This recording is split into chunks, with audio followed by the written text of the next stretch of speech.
Добрый вечер, дорогие друзья. 14 марта, понедельник, на часах в Якутске 19:09, и вы смотрите в прямом эфире информационно-аналитическую авторскую программу «Арена событий», программу для тех, кто хочет знать события в лицо. В студии Владимир Сенюшкин. Как всегда, по понедельникам мы ждем ваших вопросов в прямом эфире по телефону, который вы видите на своих экранах, 35 33 10. Как всегда, мы рады общению с вами. Сегодня у нас в гостях министр финансов Республики Саха-Якутия Валерий Жандоров. Валерий Алексеевич, добрый вечер, спасибо, что пришли. Добрый вечер, Владимир. Добрый вечер, уважаемый. Валерий Алексеевич, вот совсем недавно мы с вами встречались, это было начало декабря, накануне принятия парламентом бюджета республики. Как исполняется бюджет? Да, на 1 марта 2016 года мы отмечаем, что доходы поступили у нас в размере 21,6 миллиарда рублей, а расходы составили 22,9 миллиарда рублей, 23 миллиарда. У нас исполняются по плану, на самом деле, пока налог на прибыль. У нас идет отставание от плана по налогу на доходы физических лиц, на НДФЛ. Налог на имущество у нас запаздывает и акцизы. Тем не менее, объем поступлений за январь-февраль этого года, если сравнить с аналогичным периодом 2015 года, он чуть выше тех 2 месяцев 2015 года. А какова финансовая ситуация в исполнении бюджета в целом? Что просматривается на какую-то краткосрочную хотя бы перспективу? Да, но мы отмечаем, что те прогнозы, особенно по налогу на прибыль, которые представлены были компаниями в августе-сентябре, и сравниваем с теми прогнозами, которые представлены в декабре уже 2015 года, они могут отличаться. И с этой точки зрения мы оценим, что будут достаточно напряженные ситуации по исполнению доходной части бюджета. Но по итогам 2 месяцев мы идем пока по тому плану, который имеется, да. Хотя нашими главными распределителями бюджетных средств увеличены кассовые планы расходов за эти 2 месяца. И вот мы сейчас на данный момент в первую очередь, конечно же, выполняем все свои социальные обязательства, заработную плату. У нас сейчас предстоит усиление концентрации ресурсов на обеспечение задач по северному завозу, по жилищно-коммунальному хозяйству. Вот на это нам сейчас придется концентрировать дополнительные средства.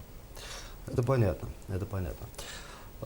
Уже ставшим таким привычным словосочетание оптимизация бюджетных расходов. Какие меры правительство предпринимает в этом направлении? Ну, вы знакомы уже с распоряжением главы Республики Саха-Якутия, направленным на повышение эффективности бюджетных расходов. Да. С точки зрения и оптимизации данных расходов, для того, чтобы сбалансировать, удерживать бюджет сбалансированным и устойчивым при исполнении всего 2016 года консолидированного бюджета. Первоочередные шаги. Да, была создана правительственная комиссия по рассмотрению государственных программ с точки зрения сокращения неэффективных расходов. Почти все программы рассмотрены. Сейчас идет свод этих предложений по рассмотрению государственных программ по оптимизации расходов. То есть это определение приоритетов и первоочередных мероприятий, которые необходимо провести. Первоочередные мероприятия – это, конечно же, оптимизация расходов. Второй указ, он касался оптимизации структуры органов исполнительной власти Республики Саха-Якутия. Как вы знаете, были упразднены департаменты, госкомитеты. Да, всего это 10 исполнительных органов государственной власти. Созданы 2 новых органов исполнительной власти. Министерство по развитию институтов гражданского общества с концентрацией определенных функций некоторых департаментов, работавших до этого. В целом это приведет к сокращению численности государственных служащих на 99 человек. Сейчас мы проводим эти мероприятия по созданию нового министерства и значит, ликвидационных комиссий по упраздненным департаментам и госкомитетам. Это укрупнение органов исполнительной власти. Да, на самом деле это укрупнение и концентрация с точки зрения повышения эффективности этих расходов и управляемости. Цитата из распоряжения главы республики от 9 марта о первоочередных мерах по повышению эффективности бюджетных расходов и обеспечению сбалансированности консолидированного бюджета Республики Саха-Якутия в 2016 году. Там есть такие слова. Вот цитата. В условиях влияния негативных макроэкономических тенденций на исполнение консолидированного бюджета Республики Саха-Якутия в 2016 году. Насколько сильно влияют макроэкономические тенденции на бюджет республики? Да. Как вы знаете, с точки зрения прогноза макроэкономических показателей социально-экономического развития Российской Федерации предполагается минимальный рост экономики в 2016 году на уровне 0,5%. Конечно же, некоторые экономисты расценивают это как стагнацию. Так? Да. В целом, вот эта макроэкономическая ситуация, то есть замедление экономики, оно может повлиять и на деятельность и наших компаний, которые работают в экономике Российской Федерации, интегрированы. Так? Безусловно, одним из влияний на нашу республику является и состояние рынков, в том числе и мировых, таких как рынок алмазного сырья и рынок нефти, поскольку два крупнейших налогоплательщика, это группа компаний «Алроса» и нефтедобывающая компания «Сургутнефтегаз», как раз-таки зависит от состояния этих рынков, цен, конъюнктуры на продукцию на этих рынках, соответственно, собственных доходов, объемов прибыли и, соответственно, отчислений налога на прибыль, которую на данный момент мы как раз и мониторим.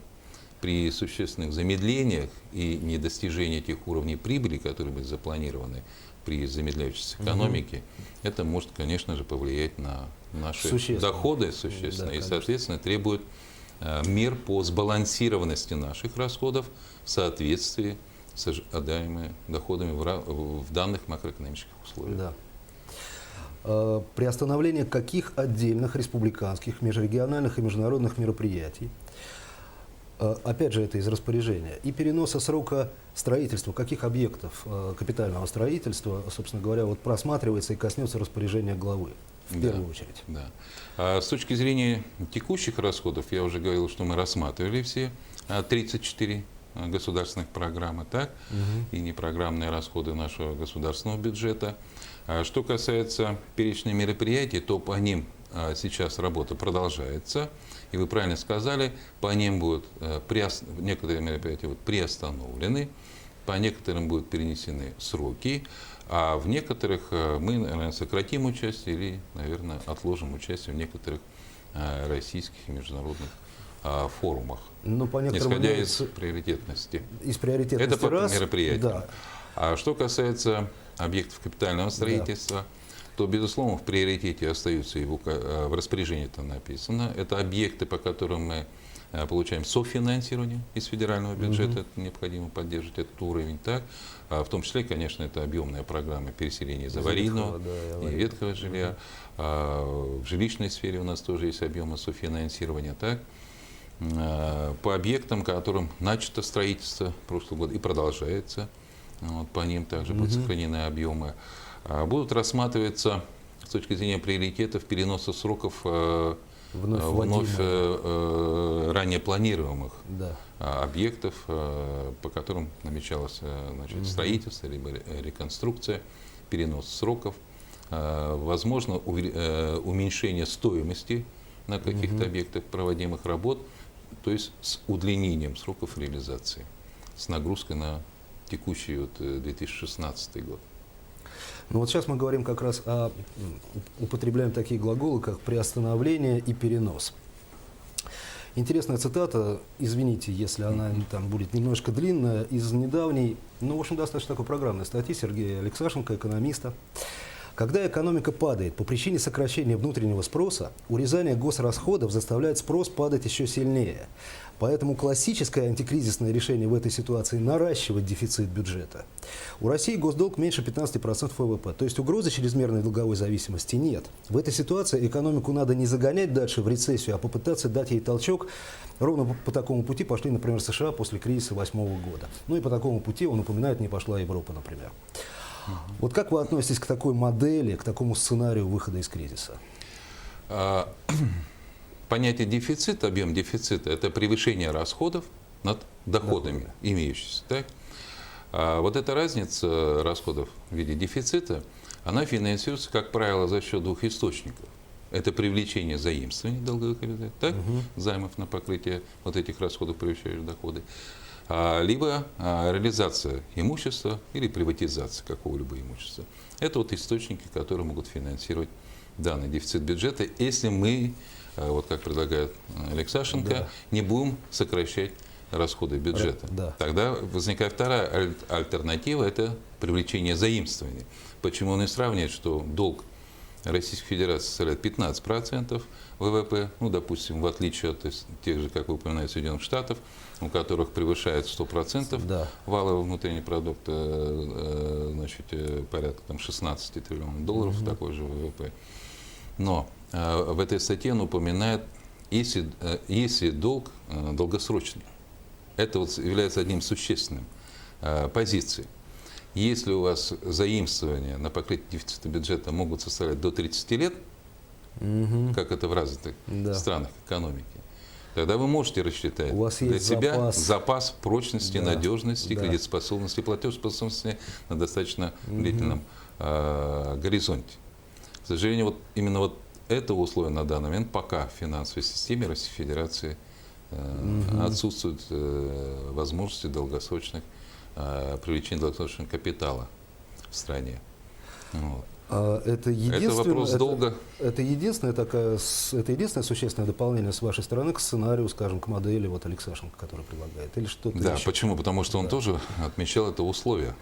Да, конечно. То есть он долгосрочный. То есть этот долг, заимствование на покрытие текущего дефицита, привлечь на долгосрочный период. И тогда платежи равномерно распределяются по более длительному периоду. Да? Это то, что называется профиль долга. Очень важный. Это объем долга, стоимость долга и профиль. И в то же время, кстати говоря, и стоимость долга. Она тоже разная. Если процентные ставки достаточно высокие, то этот долг очень быстро нарастает в расходах бюджета. Понятно. Нежели на целых там 1,5 годовых или там 10-12 годовых. Это существенно. Существенно. Это вот те ограничения, которые могут накладываться на объемы привлечения. У нас есть звонок, давайте примем его. Будьте добры, представьтесь, пожалуйста, из какого вы города, и задавайте ваш вопрос гостю. Алло? Добрый вечер. Ага, так, я могу сказать вот такое мнение. Вот Якутия это самая богатая по топливным ресурсам на одного человека, да? По всей планете Земля, да? И самая у нас плохая транспортная схема по всей планете Земля почти там.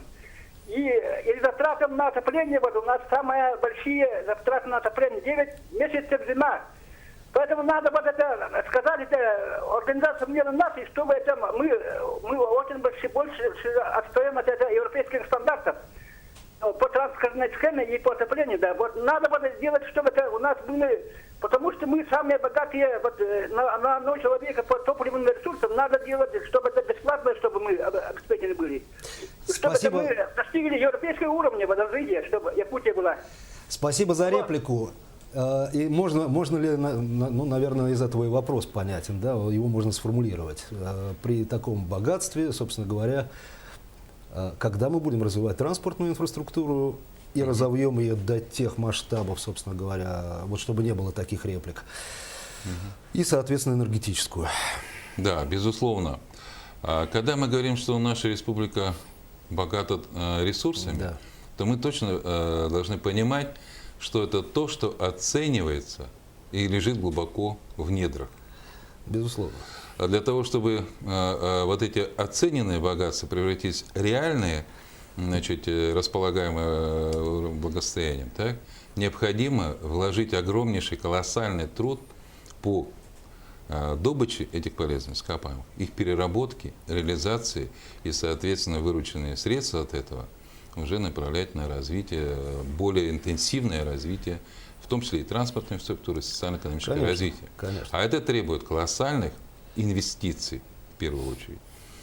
Почему и рассматриваются программы по созданию благоприятного инвестиционного климата в субъектах Российской Федерации, почему и соблюдаются стандарты, принятые правительством Российской Федерации по развитию вот именно инвестиционного климата в субъектах Российской Федерации. Для того, чтобы поднять этот потенциал, инвестиционную привлекательность для инвесторов, для того, чтобы эти богатства, которые Ну, конечно. оценены, Естественно. они лежат глубоко в недрах. Никуда не денешься. Утром деньги, вечером стулья. Ну, А если имеется в виду, вечером как я деньги, всегда то, говорю, ну, а да, что? капитал рождается в результате труда. И потом только он Деньги, вкладывается товар, в транспортные. все равно деньги. Да. Да, Потом он только развивается в так. транспортную инфраструктуру. Конечно, конечно. С вашего сайта информация. Служба кредитных рейтингов агентства S&P подтвердила долгосрочный кредитный рейтинг Республики Саха-Якутия на уровне BB, а также рейтинг региона по национальной шкале РУАА. Ваше отношение к подобным рейтингам и что они дают в практическом плане? Вот, допустим, на телевидении тоже есть рейтинги, и для телевидения это валюта. За эту валюту фактически продается рекламное время. Какой у тебя рейтинг, столько ты и стоишь, в конце концов. А ваше отношение вот в данном случае к рейтингам? Да, то есть примерно ответ такой же будет. Так? Рейтинги присваиваются с точки зрения оценки. В данном случае кредитные рейтинги международных кредитных агентств Standard Poor's, 9 марта был опубликован агентство Fitch Ratings на уровне 3B-. То есть эти оба агентства подтвердили те наши рейтинги, которые были и год назад. То есть снижение не произошло, они поддерживают эти рейтинги, и они отвечают оценке платежеспособности и кредитоспособности субъекта Российской Федерации. Если по рейтингу Fitch Ratings BB-, то отмечу, что он равен рейтингу Российской Федерации. На данный момент по шкале Fitch Ratings у Российской Федерации такой же аналогичный рейтинг. У субъектов это у 10 субъектов Российской Федерации такой рейтинг. Это отражает достаточно способность, платежеспособность, кредитоспособности субъекта Российской Федерации, его управление финансами и... Давайте попробуем звонок принять.